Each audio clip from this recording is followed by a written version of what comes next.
فتح مکہ کے موقع پر یہ علم غیب کے اوپر بڑی خوبصورت بات ہے۔ فتح مکہ کے موقع پر حضرت ابو سفیان، آپ سب نے یہ بات سنی ہے کہ حضور نے فرمایا جو ابو سفیان کے گھر میں داخل ہو جائے اس کو امان ہے۔ تو انہوں نے بھی امان طلب کی، مسلمان بھی ہو گئے، لیکن جو دل کے اندر تھی نا ایک رڑک، اس کے لیے میں یہ لفظ بولوں گا رڑک، وہ نہیں ختم ہوئی تھی، کیونکہ پہلے انہوں نے ساری جنگیں لڑی تھی حضور کے خلاف اور بڑے بڑے طریقے بنائے تھے نعوذ باللہ حضور کو قتل کرنے کے لیے۔ اب بھی جب مکہ فتح ہو گیا تو سب سے زیادہ ان کی جان پہ بن گئی کہ ہمارا کیا بنے گا۔ بدر میں ہم، احد میں ہم، خندق میں ہم، تبوک میں ہم، جہاں جہاں پہ ہو سکا ہے ہم نے کوئی گھٹ نہیں کی، اب کیا بنے گا۔ تو نبی پاک صلی اللہ علیہ وسلم نے معاف فرما دیا۔ جب وہ مسلمان ہو گئے نا تو ان کے نا دل میں نا پھر بھی نا وہ رڑک اور وہ کچیچیاں پنجابی میں ہم کہیں کہ وہ نہیں تھی۔ وہ حضور کو بیٹھ کے نا دیکھ رہے تھے حضور طواف کر رہے ہیں اور دل کے اندر نا رڑک کے یار کوئی واہ لگے نا تو اب بھی میں اس شخص کو قتل کر دوں، اس نے ہمیں فتح کر لیا ہے،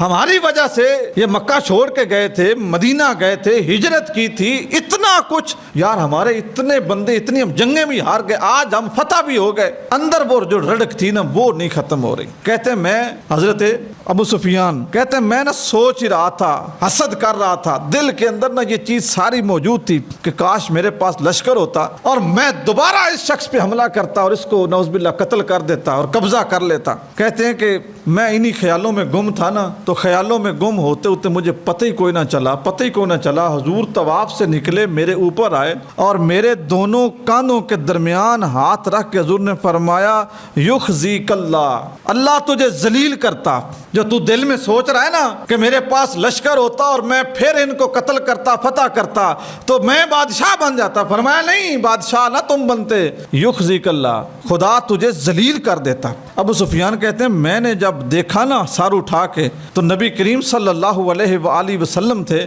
اور کہتے ہیں کہ مجھے اس وقت تک یقین نہیں تھا کہ آپ نبی ہیں، یعنی میں نے اسلام تو قبول کر لیا تھا جان چھڑانے کے لیے، بچانے کے لیے، لیکن جو میرے دل میں بات تھی نا جب حضور نے وہ بوجھ لی نا اور میرے اوپر ہاتھ رکھ کے کہا کہ جڑیاں گلاں تو پہ سوچ دے نا جے گلاں مون بھی پوری ہون تو خدا پھر بھی تین ذلیل کرنا ہے۔ آدن اس ویلے پھر مینوں یقین آیا کہ اللہ دے سچے نبی نے۔ کہتے ہیں پھر میں گھر گیا اسی رات اور میں نے اپنی بیوی سے کہا، بیوی سے جن کا نام حضرت ہند تھا، یہ بھی مسلمان ہو گئی، کہتی ہے کہ میں نے ان سے جا کے کہا کہ تیرا کیا خیال ہے کہ آج جو کچھ ہوا ہے اللہ کی طرف سے؟ اس نے کہا خدا کی قسم، کعبے کے رب کی قسم، آج جو کچھ ہوا ہے نا یہ اللہ کی طرف سے ہوا ہے، یہ کسی اور کی طاقت سے نہیں ہوا۔ کہتے ہیں اس کے بعد پھر ہمارے دل میں جو ہے نا وہ اسلام کی جو طاقت ہے، جو ہیبت ہے، جو سچائی ہے نا وہ بیٹھ گئی۔ جس وقت میری بیوی نے بھی کہا کہ یہ کوئی اور کمال نہیں ہے، یہ کوئی اور طاقت نہیں ہے، یہ ساری کی ساری طاقت اللہ کی طرف سے ہے۔ اس واقعے میں بھی جب ابو سفیان بیٹھ کے یہ سوچ رہے تھے